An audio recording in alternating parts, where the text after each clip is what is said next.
Hello miss അങ്ങനെ IPL 19ാം season അവസാനിച്ചിരിക്കുകയാണ്.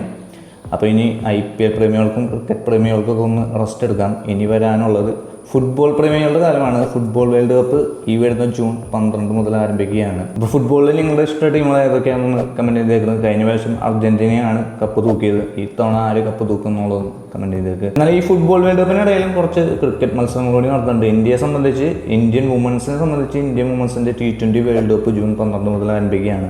അതുപോലെ Indian men's ടീമിനുണ്ട് മത്സരങ്ങൾ. ഇന്ത്യ അഫ്ഗാനിസ്ഥാനെതിരെ കളിക്കുന്നുണ്ട്. അതുപോലെ തന്നെ അയർലൻഡിനെതിരെ 20-20 കണ്ടുണ്ട്. അതിനുശേഷം ഇംഗ്ലണ്ടിനെതിരെ 5 T20 3 ODIs ഒരു സീരീസാണ്. അപ്പോൾ ക്രിക്കറ്റ് പ്രേമികളൊന്നും വിഷമിക്കണ്ട, ക്രിക്കറ്റ് മത്സരങ്ങളുണ്ട്. അപ്പോൾ ക്രിക്കറ്റ് മത്സരങ്ങൾ കൂടുതലും പകലായിരിക്കും നടക്കുക.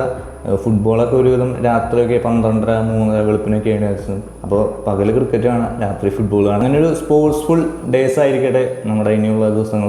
അപ്പോൾ ക്രിക്കറ്റിൻ്റെ ഇന്നത്തെ എപ്പിസോഡിൽ ഞാൻ പറയാൻ ഉദ്ദേശിക്കുന്നത് ഈ IPL സീസണിലെ ഏറ്റവും ബെസ്റ്റ് പ്ലേയിങ് 11 ആരൊക്കെയാണ് ഉൾപ്പെടുത്തിയിരിക്കുന്നത് എന്നുള്ളതാണ്. എൻ്റെ ഒരു കാഴ്ചപ്പാടിൽ ഞാൻ ഉൾപ്പെടുത്തിയിരിക്കുന്ന 11 കളിക്കാരെയാണ് ഞാനിവിടെ പറയാൻ ഉദ്ദേശിക്കുന്നത്. അപ്പോൾ ഇതുപോലുള്ള കൂടുതൽ ക്രിക്കറ്റ് വിശേഷങ്ങളൊക്കെ ആയിട്ട് ചാനലും സബ്സ്ക്രൈബ് ചെയ്യുക, ലൈക്ക് ചെയ്യുക, ബാക്കിയുള്ള അഭിപ്രായങ്ങളൊക്കെ ഒന്ന് കമൻറ്റ് ചെയ്യുക.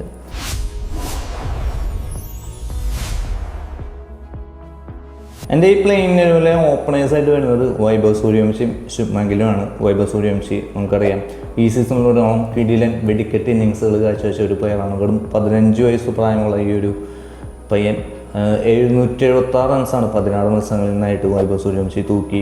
ഓറഞ്ച് ക്യാപ്പും സ്വന്തമാക്കിയത്. ഹയസ്റ്റ് സ്കോർ സൺറൈസേഴ്സ് ഹൈദരാബാദിന് എതിരെ നേടിയ 103 റൺസ്. ബാറ്റിംഗ് ആവറേജ് വരുന്നത് 48.50. Strike rate 237.30. ഒരു സെഞ്ചുറിയും 5 അർദ്ധ സെഞ്ചുറിയും 63 ഫോറും 72 സിക്സ്. അതായത് ഒരു IPL ഏറ്റവും കൂടുതൽ സിക്സുകൾ നേടുന്ന ഒരു പ്ലെയറായി മാറുകയാണ് 15-കാരൻ ഇന്ത്യൻ. എനിക്ക് തോന്നുന്നത് ഈ സീസണിൽ ഒരു 4 സെഞ്ചുറിയെങ്കിലും മിനിമം അടിക്കേണ്ടതായിരുന്നു. ഒരു 3 മാച്ചോളം പുള്ളി 90s ഔട്ടായിട്ടുണ്ട്. സീനിയർ താരങ്ങളോട് പ്ലെയറോട് പോലും യാതൊരു റെസ്പെക്റ്റും കൊടുക്കാതെയുള്ള ഒരു ബാറ്റിംഗ് വെടിക്കെട്ട് തന്നെയായിരുന്നു സൂര്യവംശിയെ. ശരിക്കും പാറ്റ് കമിൻസ്, ജാസ്പ്രീത് ബുംറ എന്നിവരൊക്കെ ശരിക്കും സൂര്യവംശിയുടെ ബാറ്റിൻ്റെ ചൂടറിഞ്ഞു എന്ന് തന്നെ പറയാം. അപ്പോൾ എന്തായാലും മറ്റൊരു ഓപ്പണറായ ശുഭ്മാൻ ഗില്ലിനെ കുറിച്ചാണ്. ശുഭ്മാൻ ഗില്ല് 16 മത്സരങ്ങളിലായിട്ട് 732 റൺസാണ് നേടിയിട്ടുള്ളത്. ഓറഞ്ച് കപ്പിൽ 2ാം സ്ഥാനത്താണ്. 104 റൺസ്, അതായത് രാജസ്ഥാൻ റോയൽസിനെതിരെ ക്വാളിഫയർ 2ൽ നേടിയ 104 റൺസാണ് അദ്ദേഹത്തിൻ്റെ ഹൈയസ്റ്റ് സ്കോർ. Batting average 45.75. പിന്നെ സ്ട്രൈക്ക് റേറ്റ് അല്പം കുറവാണ്. കാരണം ശുഭ്മാൻ ഗില്ല് വലിയൊരു ആക്രമണികളല്ല, ഒരു ക്ലാസ് ഇന്നിങ്സൊക്കെ കളിച്ച് ഒരു സ്റ്റേബിൾ ഇന്നിങ്സ് കളിച്ച് വരുന്നൊരു പ്ലെയറാണ് ശുഭ്മാൻ ഗില്ല്. ഒരു സെഞ്ചുറിയും 6 അർദ്ധ സെഞ്ചുറിയാണ് ശുഭ്മാൻ ഗില്ല് ഇതുവരെ നേടിയുള്ളത്. 74 ഫോറും 33 സിക്സുമാണ് ശുഭ്മാൻ ഗില്ലിൻ്റെ ബാറ്റിൽ നിന്നും ഇതുവരെ കൊടുക്കുന്നത്. ഗില്ലിനെ എന്തുകൊണ്ട് വൈഭവ് സൂര്യവംശിയുടെ കൂടെ ഓപ്പണാക്കി ഇറക്കിയെന്ന് ചോദിച്ചാൽ, സൂര്യവംശി അപ്പുറത്ത് അടിച്ചത് കറക്കുമ്പോൾ ഇപ്പുറത്തൊന്ന് ക്ലച്ച് പിടിച്ചൊന്ന് ഇന്നിങ്സ് കൊണ്ടുപോകാൻ സാധിക്കുന്ന ഒരു പ്ലെയർ തന്നെയാണ് ശുഭ്മാൻ ഗില്ല്.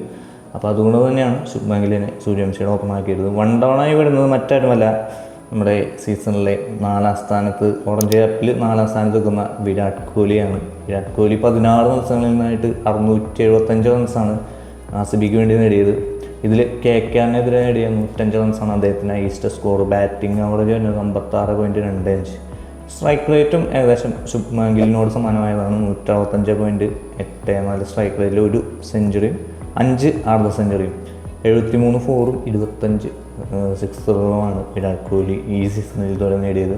വിരാട് കോഹ്ലി RCBക്ക് വേണ്ടി ഓപ്പണിംഗ് ആയി ഇറങ്ങണമെങ്കിലും ഞാൻ എൻ്റെ ലെവലിൽ 1 ഡൗൺ ആയിട്ടാണ് വിരാട് കോഹ്ലി പ്ലേസ് ചെയ്തേക്കുന്നത്. എനിക്ക് ആ ഒരു പൊസിഷനിൽ ഇറക്കാനാണ് 1 ഡൗൺ ആയി ഇറക്കാൻ തന്നെയാണ് വിരാട് കോഹ്ലിയെ ഞാൻ ആഗ്രഹിക്കുന്നത്. നെക്സ്റ്റ് അടുത്ത് ഇൻട്രൊഡ്യൂസ് ചെയ്യുന്നത് എൻ്റെ ടീമിൻ്റെ ക്യാപ്റ്റനായ, അതുപോലെ തന്നെ RCBയുടെയും ക്യാപ്റ്റനായ രജത് പട്ടിദാറിനെയാണ്. രജത് പട്ടിദാർ 15 മത്സരങ്ങളിലായിട്ട് 501 റൺസാണ് ഇതുവരെ RCBക്ക് വേണ്ടി നേടിയത്. അതിൽ ഗുജറാത്തിനെതിരെ ക്വാളിഫയർ 1ൽ നേടിയ 93 റൺസാണ് അദ്ദേഹത്തിൻ്റെ ഹൈസ്റ്റ് സ്കോറും. എൻ്റെ ഫേവറേറ്റ് ഇന്നിങ്സും രജത് പട്ടിദാറിൻ്റെ എന്നെ അടിയായിരുന്ന ഒരു മാച്ചിൽ, അതായത് 41.75 ബാറ്റിംഗ് ആവറേജ് വരുന്നത്. 192.69 സ്ട്രൈക്ക് റേറ്റ് അദ്ദേഹത്തിൻ്റെ. 5 അർദ്ധ സെഞ്ചുറികളാണ് ഈ സീസണിൽ രജത് പട്ടിദാർ നേടിയത്. അതിൽ 30 ഫോറും 42 സിക്സും. മിഡിൽ ഓവേഴ്സിലൊക്കെ രജത് പട്ടിദാറിൻ്റെ ഒരു ഇമ്പാക്റ്റ് വളരെ വലുത് തന്നെയായിരിക്കും. രജത് പട്ടിദാർ നിന്നാൽ ഒരിക്കലും ആ ഒരു ബാറ്റിങ്ങിൻ്റെ റൺ റേറ്റ് കുറയില്ല എന്ന് തന്നെ നമുക്ക് പറയാം. നെക്സ്റ്റ് വരുന്നത് ഹെൻറി ക്ലാസനാണ്. അതായത് എൻ്റെ ടീമിൻ്റെ വിക്കറ്റ് കീപ്പർ. ഈ സീസൺ സൺറൈസേഴ്സ് ഹൈദരാബാദിന് വേണ്ടി വിക്കറ്റ് കീപ്പിംഗ് ചെയ്തില്ലെങ്കിലും എൻ്റെ ടീമിൽ വിക്കറ്റ് കീപ്പറായിട്ട് ഞാൻ ഇൻട്രൊഡ്യൂസ് ചെയ്യുന്നത് ഹെൻറി ക്ലാസനായിരിക്കും.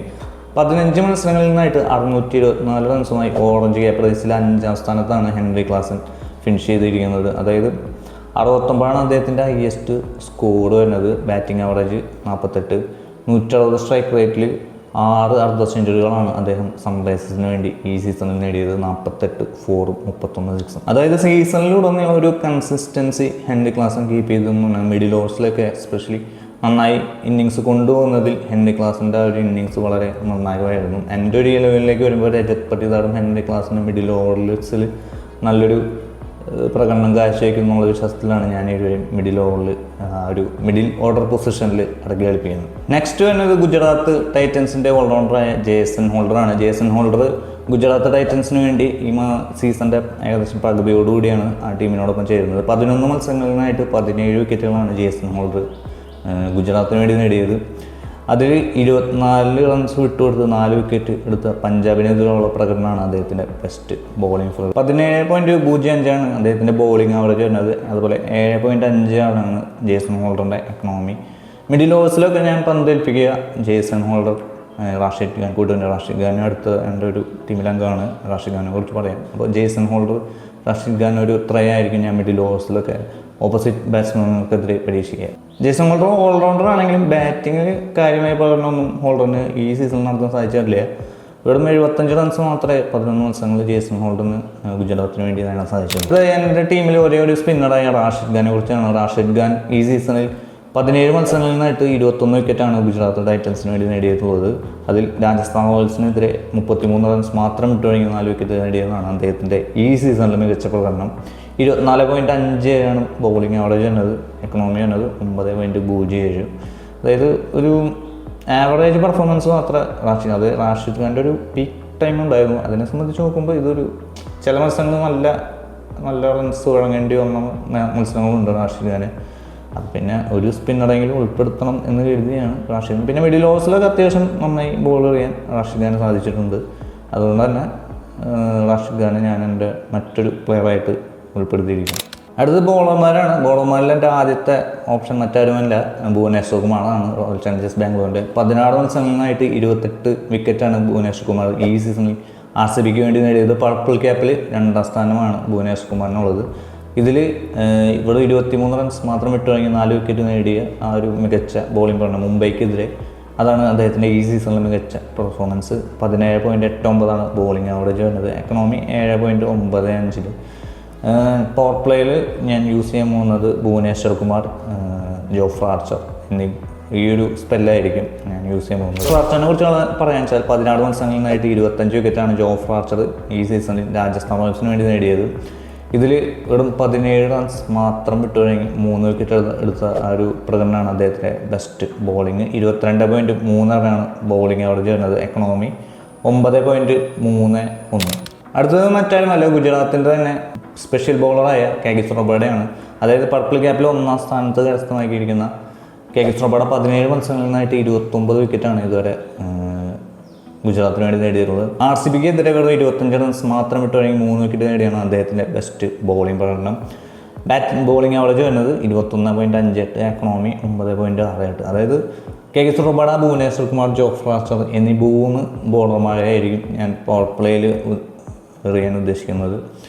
എന്തായാലും പവർ പ്ലേയിൽ ഒരു വിക്കറ്റ് എടുക്കുന്ന കാര്യത്തിൽ യാതൊരു സംശയം വേണ്ട. പവർ പ്ലേ മിനിമം 3 വിക്കറ്റെങ്കിലും കൊയ്യാനുള്ള ശേഷിയുള്ള ബോളർമാരാണ് ഈ 3 കിടിലൻ ഫാസ്റ്റ് ബോളേഴ്സ്. നെക്സ്റ്റ് ഞാൻ ഉൾപ്പെടുത്തിയിരുന്ന ഒരു ബോളർ, അത് മറ്റൊരു ടീമൊന്നുമല്ല, LSGയിൽ നിന്നാണ്. LSGയിൽ നിന്നുള്ള പ്രിൻസ് യാദവിനെയാണ് ഞാൻ എൻ്റെ ഒരു മറ്റൊരു ബോളറായ പ്രിൻസ് യാദവിന് ഇന്ത്യൻ ടീമിലേക്കുള്ള അവസരം കിട്ടിയിരുന്നു. ഇന്ത്യൻ ടീമിൽ ഉൾപ്പെടുത്തിയിട്ടുണ്ട് ടെസ്റ്റ് അഫ്ഗാനിസ്ഥാനെതിരെയുള്ള പരമ്പരയിൽ. അപ്പോൾ 14 മത്സരങ്ങളിലായിട്ട് 14 വിക്കറ്റാണ് പ്രിൻസ് യാദവ് ഇതുവരെ LSGക്ക് വേണ്ടി നേടിയത്. ബെസ്റ്റ് ബോളിംഗ് വന്നത് 32 റൺസ് മാത്രം വിട്ടുകഴിഞ്ഞ് 3 വിക്കറ്റ് നേടിയ RCBക്ക് എതിരെയുള്ള പ്രകടനമാണ് അദ്ദേഹത്തിൻ്റെ ഈ സീസണിലെ ബെസ്റ്റ് ബോളിംഗ്. 28.68 ബോളിംഗ് ആവറേജ് വരുന്നത്. എക്കണോമി വരുന്നത് 8.82. അതായത് വിരാട് കോഹ്ലിയുടെ ഡക്കിന് പറഞ്ഞാൽ ആ ഒരു വിക്കറ്റൊക്കെ നമ്മൾ കണ്ടതാണ്. അപ്പോൾ പ്രിൻസ് യാദവിനെ ഞാൻ കൂടുതലും മിഡിൽ ഓവേഴ്സിൽ തന്നെയായിരിക്കും യൂസ് ചെയ്യുക. അതായത് ജേസൺ ഹോൾഡറും റാഷിദ് ഖാനും എറിയാൻ്റെ കൂടെ ഞാൻ പ്രിൻസ് യാദവിനെയും ഇൻട്രൊഡ്യൂസ് ചെയ്യുന്നതായിരിക്കും.